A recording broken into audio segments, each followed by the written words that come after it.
the roof. Sounds crazy, no? But here in our little town of Anchorage, you might say that every one of us is a fiddler on the roof, trying to scratch out a simple, pleasant tune without breaking his neck. You may ask, why do we stay up here if it's so cold? Well, because Anchorage is our home. Alaska! Alaska! How did our Santa's tradition get started? Well, many years ago, in the small shtetl of Moscow, Russia, our dear Rabbi Greenberg was born. And across the ocean, in the shtetl of Detroit, Esther Shemtov was brought into our world of tradition.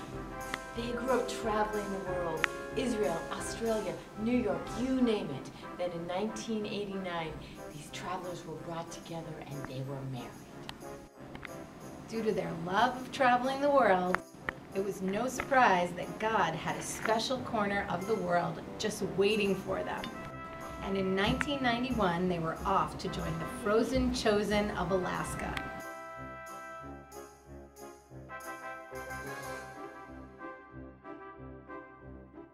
They couldn't have been more excited.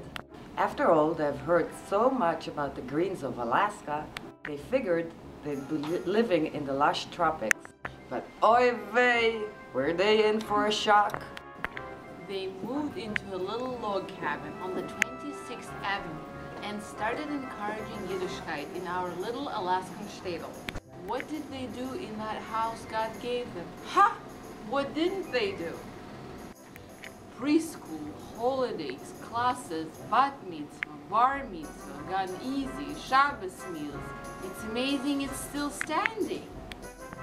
Then in 1997, the preschoolers moved to Fairbank Street and Rabbi was ecstatic. He finally had full access to his whole library so he could prepare for all of his lessons, and best of all those preschoolers took their squawking farm animals with them. The rabbi could not have been happier. Rabbi and Esti continued to teach us tradition. They built a new mikveh and taught us about Shabbat. They made a big l'chaim on the holidays, especially the public Hanukkah event. The light of the Hanukkah menorah from that celebration spread to every Jewish soul in Alaska. However, if you thought Hanukkah was big, just wait. In 2004, we started a new tradition, the Jewish Cultural Gala. And what did we choose to celebrate? Tradition, of course, with our own Fiddler on the Roof. We thought life couldn't get any better, but in 2007, our Fiddler got a new roof right here on 35th Avenue.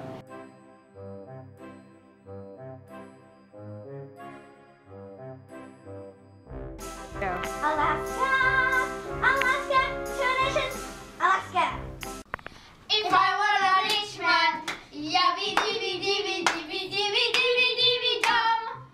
All day long I bitty bitty bum.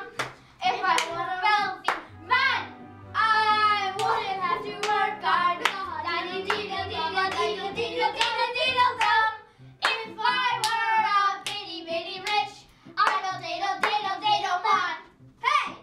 I build a big tall roof for our new synagogue right in Anchorage Midtown. With a nice big kitchen for Esti to cook, there'll be Talmud Torah classes for the kids. Go. The best education, hands down, with many Jewish books. There'd be a new large shul with plenty of leg room. We'd lunch in our new social hall. Downstairs there would be classrooms for preschool. There'd be a much bigger space for SD Circle Time, a tumble where the kids will have a ball. Oh, how we dreamed about a brand new shul. Oi! We'd have Mr. Glazer with his colored tallis flowing, giving lectures on historical events. With Fred Disagreed there at every turn. I would sit and orchestrate worldwide events with Mitch and Dell advising either side. Rifki's Hollows would be a staple for every home.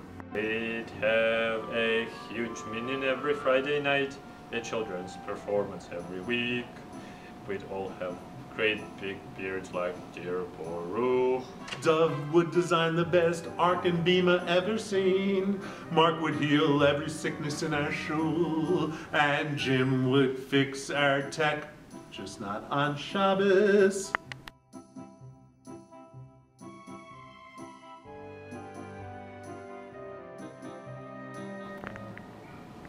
Tevla, here are a few rubles from Rabbi Esformis and a few more rubles from the Rasmussen Foundation.